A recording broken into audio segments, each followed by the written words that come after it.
अस्सलाम वालेकुम, मैं हूं अरबाब जहांगीर। आप देख रहे हैं मेरा यूट्यूब चैनल असली खबर विद अरबाब जहांगीर। उम्मीद है तमाम देखने वाले खैरियत से होंगे। और ड्रामा तेरे बिन ने जहां मकबूलियत के सारे रिकॉर्ड तोड़ दिए, टीआरपीज और व्यूज़ के नए नए रिकॉर्ड कायम कर दिए, वहीं पर एक नया ट्रेंड भी सेट कर दिया। एक ऐसा ट्रेंड जो कि इससे पहले हमें कहीं माजी में पाकिस्तान के किसी ड्रामे में देखने को नहीं मिला।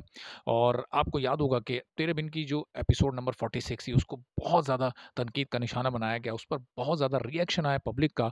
और कुछ अरसे पहले पाकिस्तान में जब मेरे पास तुम हो का क्रेज़ था और लोग बहुत बड़ी तादाद में उसको देख रहे थे, बहुत पॉपुलर वो ड्रामा हो रहा था और चूँकि कंट्रोवर्शियल भी था उसमें। और तेरे बिन में फ़र्क ये था कि वो कंट्रोवर्सीज़ के साथ इतना ज़्यादा पॉपुलर हुआ। तेरे बिन ने उससे ज़्यादा पॉपुलैरिटी हासिल की बगैर किसी कंट्रोवर्सी के एपिसोड नंबर 46 तक, 45 तक। 46 में तो फिर जो कुछ हुआ वो लोगों को पसंद नहीं आया और बहुत शदीद रिएक्शन आया। तो मेरे पास तुम हो पर बहुत प्रेशर था, उनकी टीम पर बहुत प्रेशर था। खलीलुर रहमान कमर ने वो ड्रामा लिखा था, उनको बहुत उस वक़्त बुरा भला कहा गया उनके डायलॉग्स की वजह से। जिस तरह से उन्होंने कैरेक्टर प्ले दिखाया था आयज़ा ख़ान का, उसकी वजह से। और एक वो जो उसमें डायलॉग था 2 टके की लड़की वाला, उस पर तो बहुत ही ज़्यादा उन्हें तनकीद का निशाना बनाया गया। लोग अदालत तक चले गए, खातून अदालत गईं कि इसकी आखिरी एपिसोड को आप ना दिखाएँ सिनेमा में। जब उसको 25 जनवरी को सिनेमा में रिलीज़ करने का ऐलान हुआ, 25 और 26 जनवरी 2 दिन वो सिनेमा में चला, उसके आखिरी एपिसोड को सिनेमा में दिखाया गया। लेकिन उसकी आखिरी एपिसोड का स्क्रिप्ट चेंज नहीं हुआ। खलीलुर रहमान कमर पर बहुत प्रेशर था पब्लिक का, और पब्लिक सेंटिमेंट्स उनके अगेंस्ट थे, लेकिन इसके बावजूद वो प्रेशर उन्होंने नहीं लिया। और एज़ इट इज़ वो जो उन्होंने शूट हुआ था, जो स्क्रिप्ट था, जो पहले से लिख चुके थे, पहले से रिकॉर्ड कर चुके थे, वही कुछ ऑन एयर गया। और फिर पब्लिक ने देखा कि जो एंड था उसका वो लोगों को पसंद नहीं आया, लेकिन इसके बावजूद उस एंड को तब्दील नहीं किया गया। ये ट्रेंड वहाँ भी सेट हो सकता था, ये बात वहाँ पर भी हो सकती थी, जिस तरह का पब्लिक का प्रेशर था उस वक़्त। लेकिन वो उस प्रेशर को बर्दाश्त किया गया।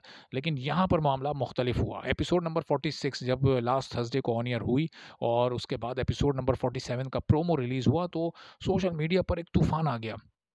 लोगों ने ट्रेंड्स बनाए, लोगों ने ऐसे-ऐसे कमेंट पास किए नूरा मखदूम के बारे में, सिराज उल हक के बारे में, पूरी टीम के बारे में। यानी यहाँ तक कि जो कैरेक्टर जो लोग सिर्फ़ एक्ट कर रहे हैं, यानी उनका काम तो स्क्रिप्ट पर एक्टिंग है, वहाज अली और यमुना ज़ैदी, उन पर भी लोगों ने ऐलान-तान की, उन पर भी लोगों ने इल्ज़ामात लगा दिए कि आप लोगों ने क्यों ऐसा स्क्रिप्ट चूज़ किया और क्यों आप लोगों को नहीं समझ आई और क्यों आप लोगों ने इसको तब्दील करवाने की कोशिश नहीं की।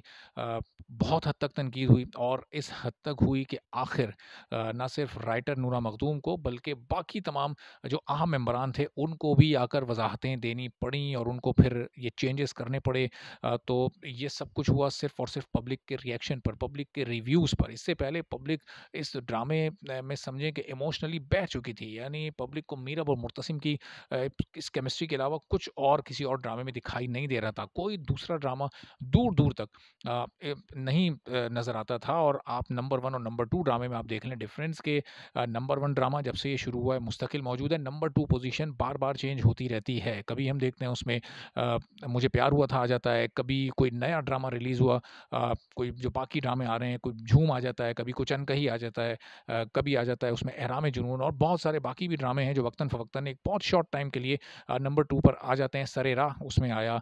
लेकिन कोई भी ड्रामा मुस्तकिल बुनियाद पर नंबर 2 पोजीशन पर भी नहीं रह सका। और नंबर 1 और नंबर 2 की भी जो टीआरपी थी, जो रेटिंग्स थी, जो व्यूज़ थे, उसमें बहुत बड़ा फ़र्क था। तो इतने बड़े रिकॉर्ड बनाने के बावजूद अ, ये प्रेशर ये टीम बर्दाश्त नहीं कर पाई। और इसको आप लोगों की जीत भी कह सकते हैं और ये भी कह सकते हैं कि चलें देखने वालों को उनका हक मिल गया, चूँकि व्यूअर्स का भी हक होता है। वो अपनी मर्ज़ी की चीज़ डिमांड कर सकते हैं। जब आप किसी को इतनी मोहब्बत देते हैं, इतना प्यार देते हैं और इतना इमोशनली अटैच हो जाते हैं उस चीज़ के साथ, तो उसकी मेहनत तो वसूल हो जाती है। लेकिन फिर देखने वाले का भी हक बन जाता है कि वो भी अपनी मर्ज़ी की चीज़ डिमांड कर सके। और यही कुछ इसमें हुआ कि देखने वालों को उनकी मर्ज़ी की चीज़ इसमें दिखाई गई। और अभी तक ज़ाहिर है कि कहानी को सँभालने की थोड़ी-सी कोशिश की जा रही है। ये मुकम्मल तौर पर तो नहीं कहा जा सकता, लेकिन आने वाले दिनों में अब ये बेहतर अंदाज़ा होगा कि ये स्क्रिप्ट का जो चेंज था, ये सिर्फ़ एक एपिसोड 47 तक था, या फिर इसको आगे भी अगले हफ़्ते भी ये सिर्फ़ इसी हफ़्ते तक था, या फिर अगले हफ़्ते भी इसको कंटिन्यू किया जाता है या नहीं। बहरहाल इस बारे में जैसे-जैसे मज़ीद अपडेट्स आती रहेंगी तो आपको अपडेट करते रहेंगे। चैनल पर नहीं तो चैनल सब्सक्राइब कर लें, बेल आइकन प्रेस कर दें। इजाज़त दीजिए। अल्लाह हाफ़िज़।